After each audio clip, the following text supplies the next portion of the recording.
Hey guys, today we're going to learn about the quotient property of exponents. So when you are dividing powers with the same base, you subtract the exponents. So see how I have that in bold? That's the most important part. So dividing means that you're going to subtract the exponents. So more than often, you're going to see a little fraction like this. So a to the m divided by a to the n. See how they have the same base of a? So all you need to do to simplify is subtract those exponents, m minus n. See that? So let's look at a few examples of this. So our first example is x to the 6th power divided by x to the 4th power. So they have the same base, so you're going to use your x, but those exponents you're going to subtract.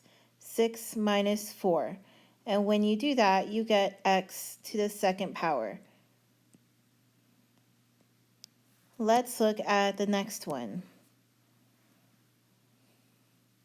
So now I have 2 to the 7th power divided by 2 to the 3rd power. So again, they have the same base, so we're going to start with 2.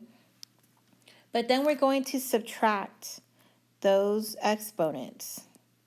So it'll be 7 minus 3, which gives us 2 to the 4th power.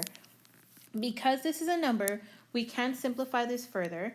You could just type this into the calculator and see what you get. But 2 to the 4th power is the same as 2 times 2 times 2 times 2, which gives us 16.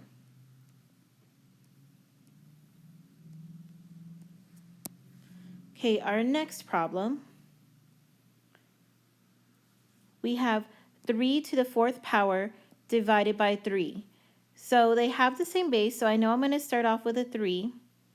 But look at those exponents. I have 4, and then the bottom one doesn't have an exponent. So when that happens, it's an invisible 1. So we're going to have 3 to the 4 minus 1 power, which gives me 3 to the 3rd power. And just as before, since this is a number, we can easily find the value of this. It's the same as 3 times 3 times 3, which gives me 27. Okay, our next problem, b to the 3rd divided by b to the 5th power. So they both have b, that's good. What we're going to do is we're going to look at their exponents, and since we're dividing, we're going to subtract them. So this would be b to the 3 minus 5 power, which is b to the negative 2 power. So if you remember last week, anytime you have a negative exponent, you want to move it to the opposite side of that fraction bar. So right now it's in the numerator. We want to move it down to the denominator. And once we do that, we'll have 1 over b to the 2nd power. It's no longer negative once you move it. Okay, our next problem. G to the 2nd power divided by g to the negative 3 power. They're both g's, so they have the same base. So what we're going to do is we're going to subtract their exponents. So what we have here is 2 minus negative 3. So be very careful here. Since I have a double negative like that, minus negative, that turns to a plus sign. So 2 plus 3 gives me 5. So this would equal g to the 5th power.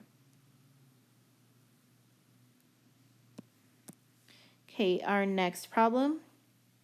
3 to the 5th power divided by 3 to the 7th power. So they have the common base of 3. And we're going to subtract those exponents. So 5 minus 7. So this gives us 3 to the negative 2 power. So again, with that negative exponent, anytime you have a negative exponent, you want to move it down to the denominator. So this would become 1 over 3 to the 2nd power. It's no longer negative because it's in the bottom. But because this is a number, I can simplify even more. I can put this into the calculator, and this gives me 1 over 9. Okay, and now I have one last problem That's a word problem. It goes with an area.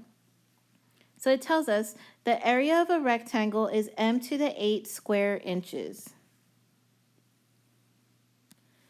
If the length of the rectangle is m to the 3rd inches, so I'm going to highlight that one, what is the width?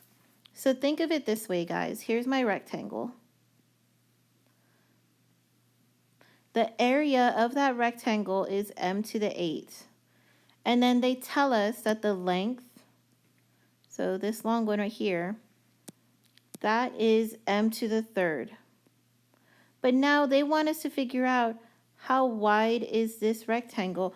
What would go here?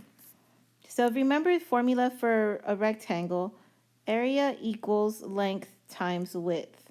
But we already have area and we already have length. We only want to figure out what width is. So we would divide both sides by L. So that means that area divided by length gives us our width. So this is what we're going to need to do. Our area is m to the 8. Let's divide it by our length, which was m to the 3. Now the quotient rule tells me that I need to subtract those exponents. So this would be m to the 8 minus 3, which simplifies to m to the 5th power. So the width of that rectangle is m to the 5th. Okay, guys, and that is all I have for you today for the quotient property. Tomorrow we'll talk more about this same property.